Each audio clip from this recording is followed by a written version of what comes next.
Hi there, my name is Andy Farquharson and I'm your host on Alternative Exit, the podcast dedicated to educating small business owners about the possibilities, benefits and challenges of transitioning to an employee ownership model. Did you know that there are over 200 million SMEs around the globe with an owner that will be retiring within the next 10 years?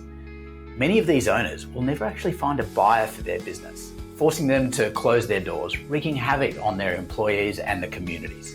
There is an alternative. This show will explore different forms of employee ownership and the best practices for a successful transition. Each episode is going to feature interviews with experts on employee ownership, business owners who've successfully made the transition, and consultants who've helped facilitate these changes. Okay, now let's get on with the show. Hello everyone and welcome to the Alternative Exit. Today's guest is Ian Hiscock. So he's the founder of IHC Limited, but more importantly, he's a seasoned leader in the UK employee ownership sector. When I speak to a lot of people in this sector, his name comes up regularly because after 30 years of the John Lewis Partnership, which is an iconic model in shared ownership in the UK, Ian started to help other companies to transition their governance, culture, and trust structures towards employee ownership.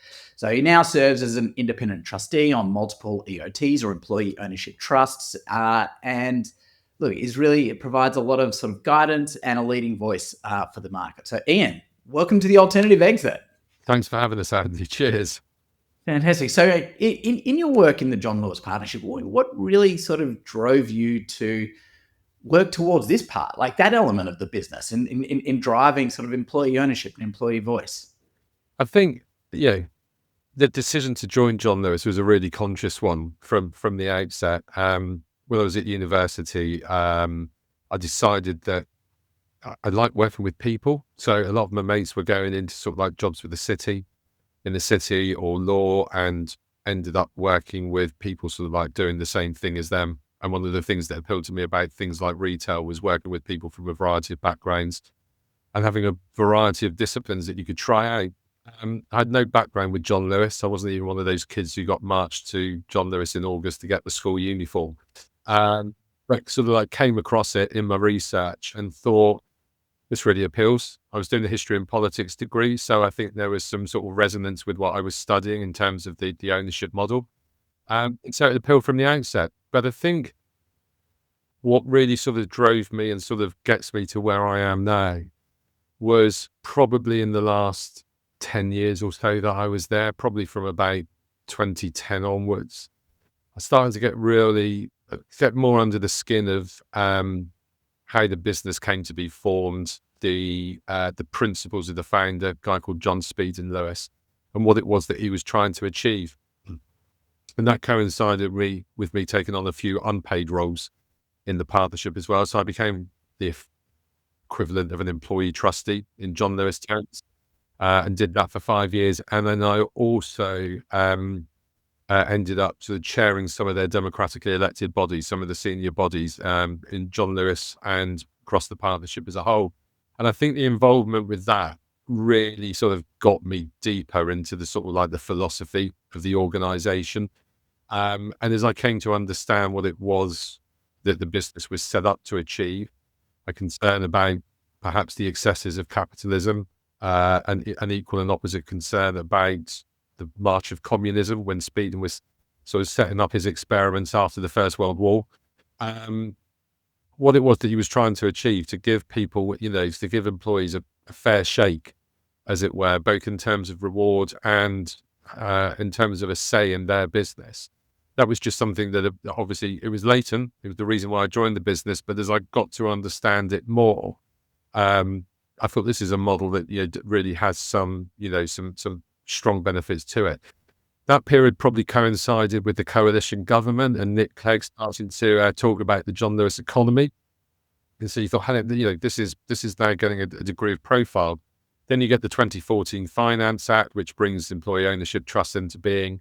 And by the time I left John Lewis in 2019, it was pretty clear that what I wanted to do was to sort of stay working with the sector in some way, have a really clearly defined plan, if I'm being honest, but had really great support from the Employee Ownership Association. They were very kind to me. I got to know a number of them when I was with John Lewis. gave me some introductions, both to companies and to sort of like law firms, advisory firms, and then the pandemic hit. But then as we go through the pandemic, I start to get a foot in the door and things start to snowball from there. So yeah, I think it was really that desire to see what the sector had to offer. I really felt it had something about it, and to see if I could support businesses take that step potentially, or to support them once they've taken that step. So that's, I think, where it really came from. So I wouldn't be doing this without John Lewis. There's not a shadow of a doubt about that. But it's been great over the last 5 years to work with such a breadth of businesses. There is such diversity within the sector. So so that's pretty much how I get to where I am now, I guess. Okay. Well, look, Dan, thank you so much for the sort of talking through, I guess, that history of sort of John Lewis, because when you talked about an evolution that I think that in terms of your education understanding of employee ownership, and then also just that those challenges around sort of how to marry those two together, right? Between both sort of employee ownership and the good that it does for people, and also the commercial success of the business and how that works together. And I find for a lot of people that I speak to, they really struggle. They see that as a tension rather than as sort of a mutually beneficial arrangement. I mean, what are your thoughts on that? It's a really good question, and it is something that I've really taken with me from John Lewis in terms of what I'm doing now, because I'm really clear in my mind that, allowing for obviously that there are organisations that are employing that are not for profit. If you are a commercial organisation, you've got to trade successfully at the end of the day. The financial benefits of employee ownership will not be there for employees unless the business trades well and sustainably over a long period of time. So in terms of the conversations that I have with businesses at the early days, it is one of the things that I think I'm pretty clear on. And it's interesting to get a gauge from the people you're working with, directors, leaders, but but particularly employees as well, to understand what their motivations are and do they understand that.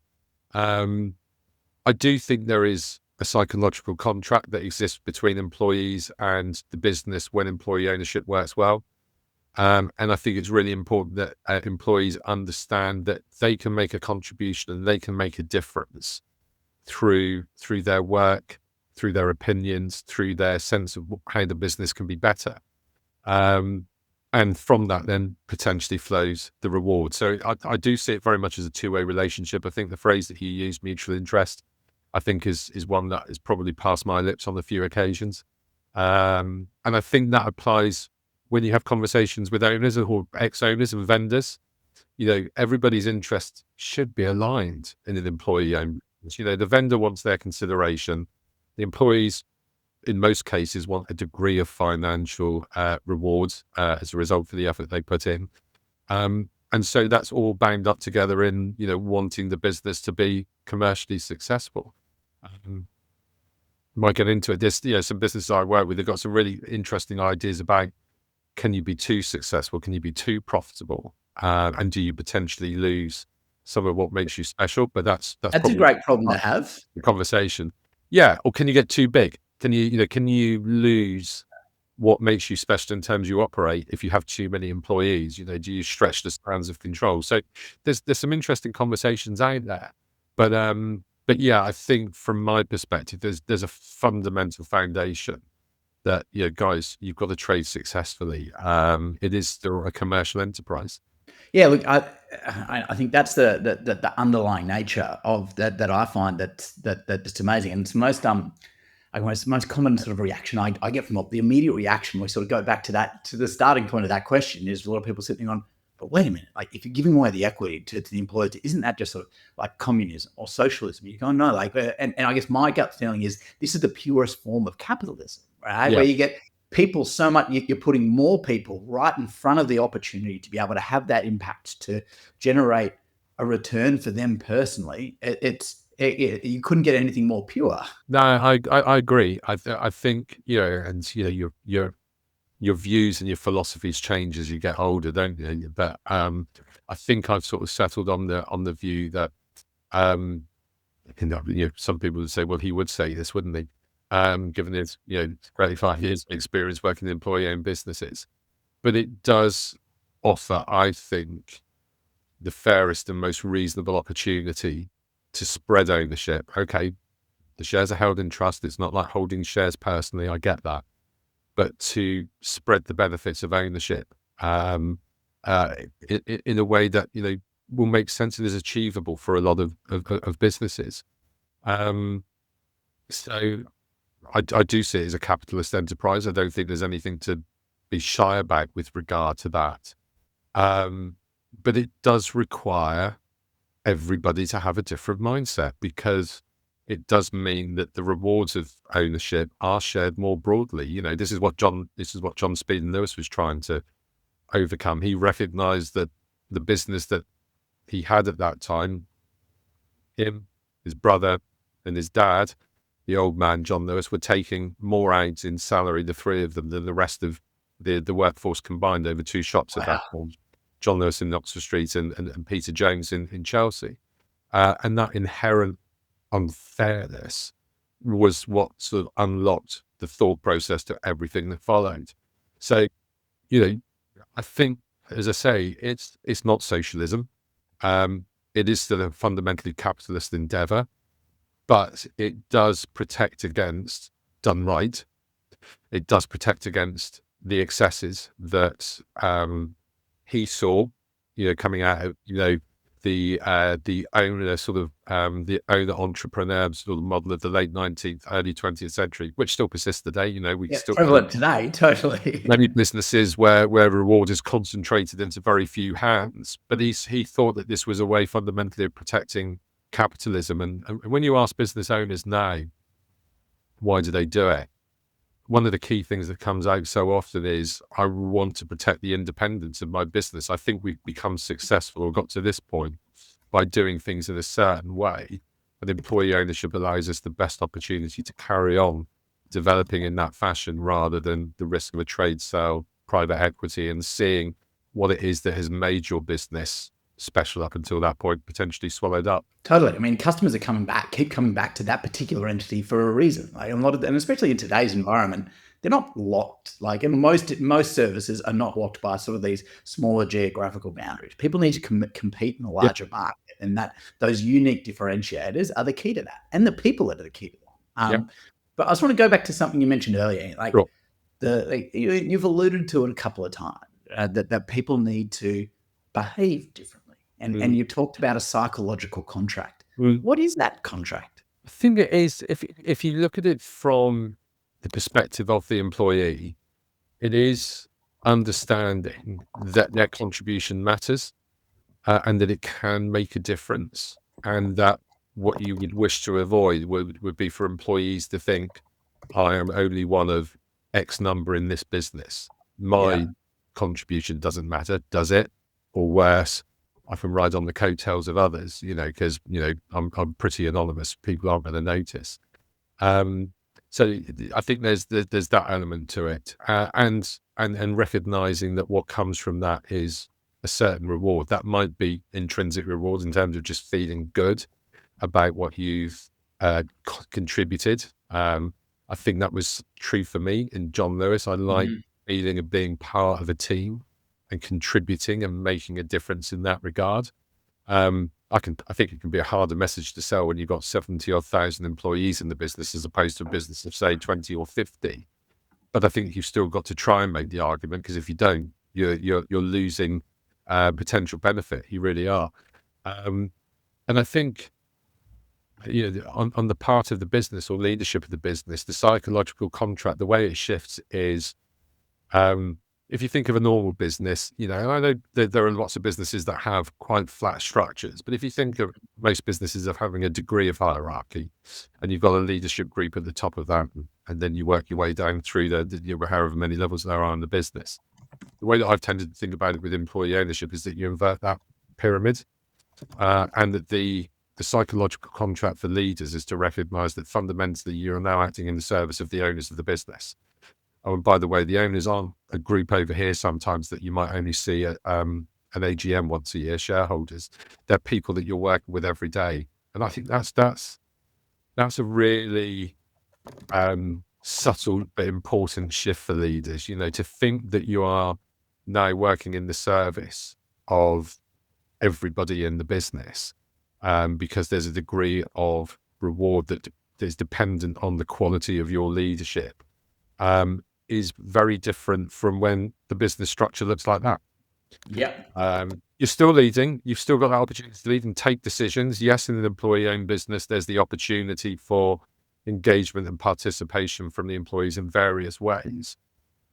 But I think there's a general recognition that you still have the latitude to lead and take decisions. Otherwise, anarchy, or, you turn into, as I've said in the past, like a hippie commune, if everybody thinks they're going to get around a campfire and all, make decisions together. But you're now making them on behalf of the people that you work for every day, who own a proportion or all of the business, a majority or all of the business. So I think, that's almost like the psychological contract on behalf of leadership. And I think it's one that's really important for them to recognize from the outset, which raises questions about when do you bring leadership into the conversation if you're an owner of the business and tell them about your thought, But I think giving leaders the chance to understand how the way that they act, the way that they're perceived is going to be different. I think that's ultimately who they're accountable to. Yes, yeah. Yeah, so ultimately who they're accountable to is different. Exactly. Right? And I'd say, it's in the governance structure. You talk about sort of that inverted pyramid, like they're putting the broadest number of people are now on top. They get to decide on who's going to be the leader of their business. Yeah, I think this is it. And you will always have some employees who are really up for it and want to engage and get it from day one or come to get it over a period of time. And then you'll have a group, the classic, a third. You'll have, some employees are relatively agnostic to it, but, are open to the idea. And then obviously those who, for whatever reason, may be cynical, hopefully not as much as a third, but you might have some that might be cynical. But yeah, I mean, if you've got people who are willing to engage and participate, some businesses do it very well and do it before they become employee owned, and it's a continuation or a development. Others have to find a bit of a different muscle or exercise a bit of a different muscle. And, as an independent trustee, that's one of the things that, I tend to weigh up, how fast do you try to push people?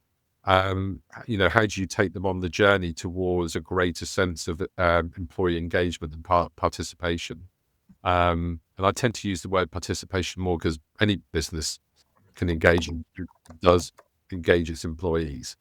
But active participation in some way, I think, is a slightly different kettle of fish, and that's what really can add value in an employee-owned business. If you're getting great insight as a leader from your employees on decisions that you've taken, they're giving you honest feedback, and you can correct things that haven't worked, or even institute things that either you didn't think of, or if you did, you weren't quite brave enough to. I've seen examples of that where leaders would go, well, I wouldn't have done that because I didn't think I'd get it through. And then the employees go, we want the business to be successful commercially. We want it to be a great place you work. Go on, do it.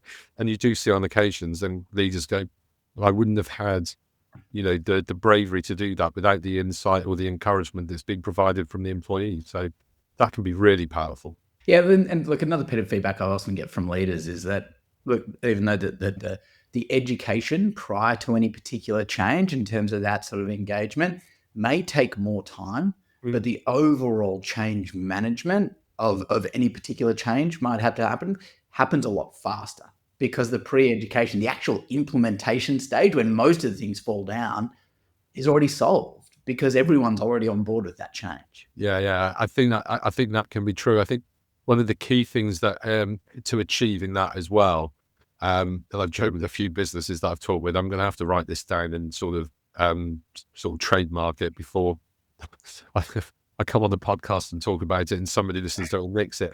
But I've talked to businesses about what I think are the importance of like 4 things beginning with C, and this is all around like knowledge sharing or information sharing, specifically relating to the point that you've just raised. You've got to have clarity of communication. I think there is a real benefit, almost a real onus, but there's certainly a real benefit in employee-owned businesses if if you want employees to do what we've just been talking about, you've got to give them business knowledge. You've got to let them understand how the business is performing, and where it's going strategically. Secondly, you need to give them some context. So don't just give them the figures. You've got to give them some context and help them understand it. Some will be much more attuned to financial information or strategic direction chats than others. So give them some context, but don't ever underestimate what people can assimilate and use and then apply. People are making complex decisions in their daily lives about budgeting, about what the kids do for school or what have you. So don't underestimate what your employees can take on board and assimilate and make use of in a constructive way. So that's the first two. Clarity, context, consistency. Once you start that flow of knowledge sharing, keep it going. Don't shy away from sharing the news in tougher times, because people obviously think you're hiding something. And then the fourth thing is contribution. At the start of the journey, you might be sort of saying to people, well, this is where we're going, this is how we're performing, this is the context, all of those things I've just been talking about. And the contribution that you can make in order to help us is, as you go further into the journey, people will work it out for themselves. Okay, they've shared this with me, so what I can do to help in terms of the direction we're going, and what I can do to help make this business operationally better is, and people start to apply the knowledge that you've been sharing over a period of time, and then and putting it into practice, and then you see employees starting to act as owners almost. Yeah, look, I mean, I love the 4Cs, and any sort of alliteration just to make things a little bit easier is awesome. But I find that of those that you talk about, like clarity, context, consistency, these are these are just sort of the hallmarks of great leaders. Like great leaders are doing that whether there's an employee-owned piece or not. But that 4C, I find, is the part that it is obviously really unique in employee-owned situation. Like, how can you contribute for something that's going to come back to you? But also, you also see it where employee ownership isn't working that well, where people don't feel like they've got enough emotional safety to be able to contribute because they haven't been educated as to how to contribute. Yeah, I think that's very true. Whether you're doing that just on a day-to-day basis in terms of the general working environment, or whether you're setting up some form of representative body now that you're employee owned, in much the way that John Lewis has over many decades, you've got to provide an environment where people feel that contribution is going to be welcomed. One of the things that I started to get into in the early days of doing this, when it was quiet, because it was the pandemic, and I was thinking, oh my God, am I going to end up going straight back and working for another big organization, or is this actually going to work?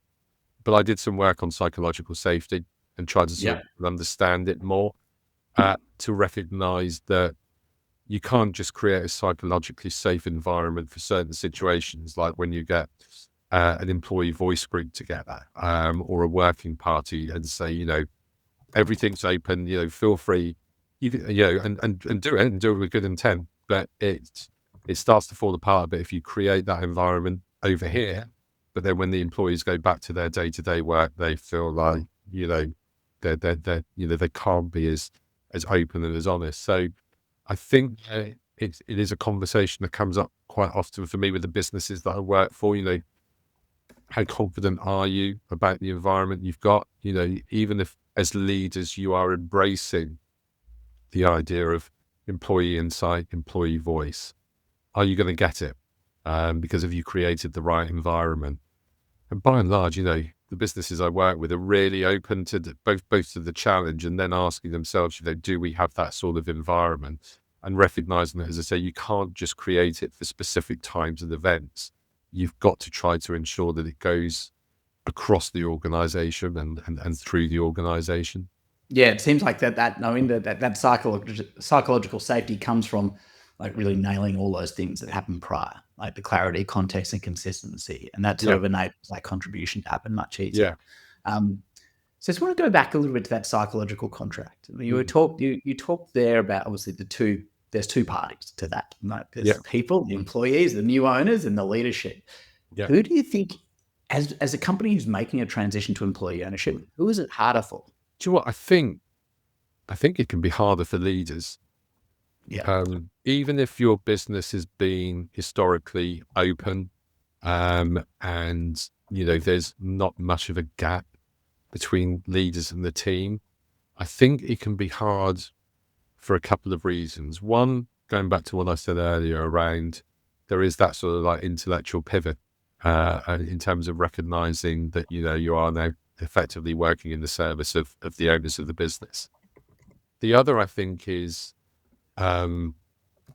it's partly there's been a lot of work done, hasn't there? A lot of stuff written around sort of the potential loneliness of leadership. And that's something to a certain degree I buy in.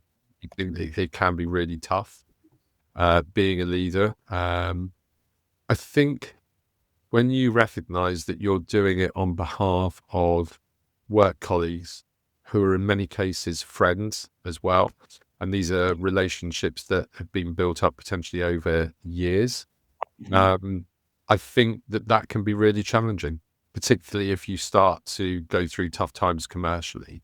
And I've seen it where leaders clearly feel that sense of obligation towards their colleagues and struggle, either thinking about, gosh, how do I justify, in inverted commas, why we're not doing so well to colleagues and people, as I say, who are potentially friends as well.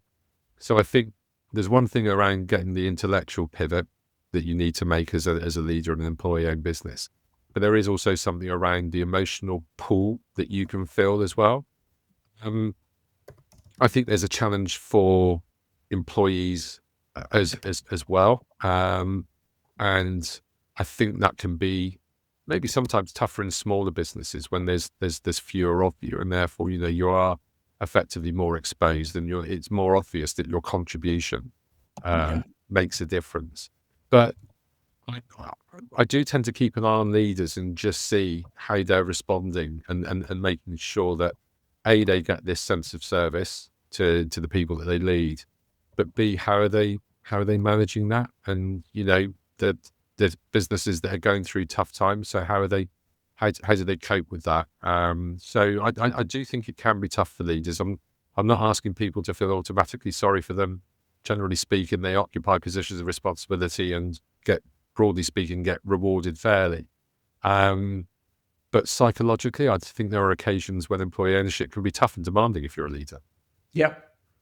Makes a lot of sense. I mean, as I said, they probably are the ones who do, like, they've the surface area of the sort of the type of emotional connections that they have in the business is typically going to be larger than other people who sort of work in smaller teams. And as I said, having those tough conversations with people and you've got to have more of those. It's not easy. I think so. I think, particularly when you think that employee-owned businesses are not immune from commercial pressures. So, I've worked with, certainly in John Lewis, but other employee-owned businesses where there's been a requirement for posts to be made redundant. And I think if you're a leader and you're standing up in front of people and the business is employee-owned, that can be a really tough challenge. It can be absolutely the right thing to do because you want the business to be sustainable in the long term. You want current and future employees to be able to benefit from employee ownership, but you can't insulate them from the commercial realities or the economic realities that the business might be facing. Sometimes that might be things that the business could have done better, and it's ended up having to make these calls. Of course, on other occasions, it can be external influences that the business has effectively just got to roll with and respond to as best as it can. But as I say, I think that can be demanding. Let me be really clear. If you're on the receiving end of the news as an employee, it's incredibly demanding. Yeah. And to think that you're classed as an employee owner, but you might not have a future in the business, I think is really hard as well. So I think there are challenges around employee ownership. A, in doing it well, but B, I think when times are tough, that really sort of tests the understanding that both leaders and employees can have around employee ownership, and recognise that fundamentally those same pressures still apply. Yeah, definitely. I mean, I think I think there's a lot of data that's sort of come out from sort of the where employee ownership works really well. And they found like there was a spate in the US of employee ownership being used to be able to be deployed in turnaround opportunities where people don't have that sort of safety of sort of income to be able to come into this model to be able to make this transition. But Yeah. I say the best examples I've heard is when they make the transition when times are better, Yeah. where people can get used to their roles and how Yeah. they play and interact. And then when times do get tough, that's when the organization is really able to make a collective decision to potentially take a pay cut to save other jobs, or Yeah. but leaders, you can actually have, there's a common language to be able to have those conversations. Yeah. I think that's a really interesting point. And there are businesses that I'm aware of who, for very good reasons, took the decision to move to employee ownership during the pandemic, and have found it really tough. And a couple of times, had, God, I wish we'd done this when times were better. And I think it's a fair comment to make, and sometimes, you are a victim of circumstance and it can't be helped. But I think you're right.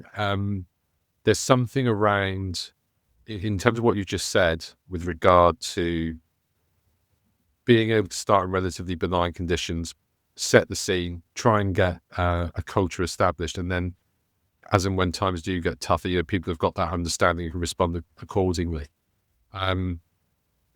It goes with something I've always thought, which is there are two fundamental elements from the employee perspective around employee ownership. One is the culture and the sense of what it's like to work in an employee-owned business in its totality. Being able to contribute your ideas, have a degree of influence potentially, recognize that your contribution matters, all the stuff that we were talking about earlier. And also, secondly, to have a degree of financial reward as and when the circumstances allow. Maybe that's when the vendor's loan has been paid off. Maybe you can get some reward whilst the vendor's loan is being paid off, and then it increases once you've reached that stage. But the two sort of work in parallel, but they're moving at different speeds. But you need both of them in place. I think you need a sense that there can and will be some reward for employees, because it is a motivating factor, and that's what encourages them to roll up their sleeves when times are tougher, as you were touching on earlier. And equally, when the times are good, you still want to be working on your culture, because as the cycle shifts and you move into harder times, you want people to respond. You don't want them just thinking, this is great, I'll take the reward when the times are good. One of the things I've always maintained is that actually employee ownership can be a more demanding form of doing business, because when times aren't good, you can't now just look to the leaders and go, sort it out. There is this recognition that around what can I do as well. But you need those two things working, and I think in businesses where it's not possible over an elongated period of time to reward employees financially, I think it then gets tougher to sort of ask them to roll up their sleeves and act as an owner, because they're going to be going, well, what's in it for me? Totally. Business that isn't important if I always feel like it's manana, and that sense of reward is always just out of reach. So you've got to be working on both. I think there's got to be a sense that we're working towards this so as we can reward you financially, but the way in which we do that is through you guys contributing actively. Yes, there's something about what's written on your role profile, but we want your ideas, we want your feedback, we want you to be actively engaged in this business. So I think those twin tracks is something that you really got to keep your eye on as an employee-owned business. As you get through the first flush of enthusiasm, and that sort of like washes off, and you become sort of much more sort of mature in a sense around ownership, and you've got to make sure that those two things are being worked on at the same time. Totally, yeah. I mean, without the reward, like, why are they going through the effort of the culture? And so you need to create that sort of positive model of conditioning, that hey, when you do this, you get a positive reward. Like, it's there. I think so, and I think it's slightly daft to presume otherwise. The businesses that I work with, when you share with employees the news that the business is going to become employee owned, it's inevitable that, part of that narrative is, and if we trade successfully, and once we've paid off the owners, there will be a degree of reward. I don't think I've worked in a business that doesn't say that in some form or another when it makes that, announcement. So one, you're beholden to that from that point on, to a certain degree. But there is this thing, you say, why would I as an employee sort of take on board everything that you're saying to me in terms of culture and participation and my voice matters? And quite often, therefore, contributing discretionary effort.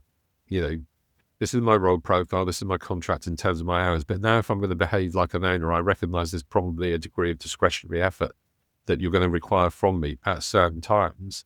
Am I going to do that just because I'm a generous soul? Or am I going to do it because you're telling me I'm an owner, a part owner of this business, and there is some form of reward that, I can get from it if the business trades well? Yeah, look, I mean, change is difficult, no matter what the change. And so to be able to reward people for that, is super important. So I love the idea of really defining those two tracks. Yeah.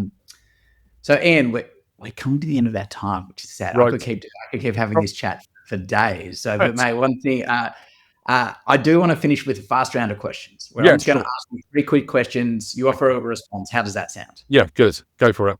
Who is the leader that you most admire in employee ownership? God, good question. In terms of people that I've worked with in the past, Andy Street, when he was the managing director at John Lewis, they're reasonable. It wasn't without his faults, but was an inspirational leader. In terms of the people that I work with personally now, I really enjoy working with the likes of the guys at Knitwax, Knitwax and Paramo. I think they've got a very clear vision of what it is that they're trying to achieve. Somebody that I know that you've interviewed, Barry Horner at Paradigm Norton, I think has been a really interesting case study in terms of how you transition as a leader. Got huge time for Arabella at Salad in my hometown of Poole. Shout out for Poole. Because again, I think she's shown that it's possible as a previous business owner to transition and still maintain that relationship and involvement with your business, and still be really true to employee ownership. So, God, there's going to be people now going to be spitting feathers that I haven't mentioned, but that's the nature of doing these things off the top of your head. That's the idea. We want to get you in trouble, Ian. No, I think it's there's obviously so many people, and this is going to continue as we go through this, because I'm sure like the next couple of questions may also alienate you from some folk. But I don't know. The next one is, now, what is your favorite resource on employee ownership?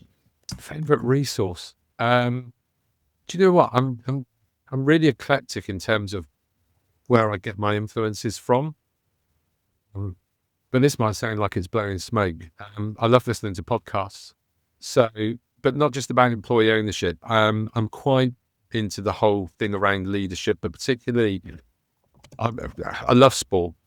I'm not very good at it, but I've always loved watching it and participating. So studies in leadership that come with a sporting background, or indeed a business background, but particularly a sporting background, and understanding what makes the great leadership and understanding what the common traits are. Those are the sorts of things that I sort of tend to sort of try and assimilate and sort of think about. So, any podcasts you want to shout out to? Oh, in terms of sporting leadership, the main 2 sports that I follow are cricket and golf. If you look at somebody like Luke Donald in terms of what he did at the last Ryder Cup for Europe, and get under the skin of the way he went around, and this is always the case, I suspect, with successful Ryder Cup captains, whether they're European or American. Golf's an individual sport for 101 weeks out of 103 weeks out of 104 in a 2-year cycle, and then you bring these guys together.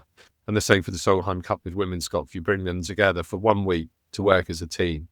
So I think, to have an understanding psychologically of how you get a group of individuals together, how you try and get time with them, before you've even announced the team. But particularly when you announce the team and you've only got a very, very tight amount of time together, I think that's really interesting.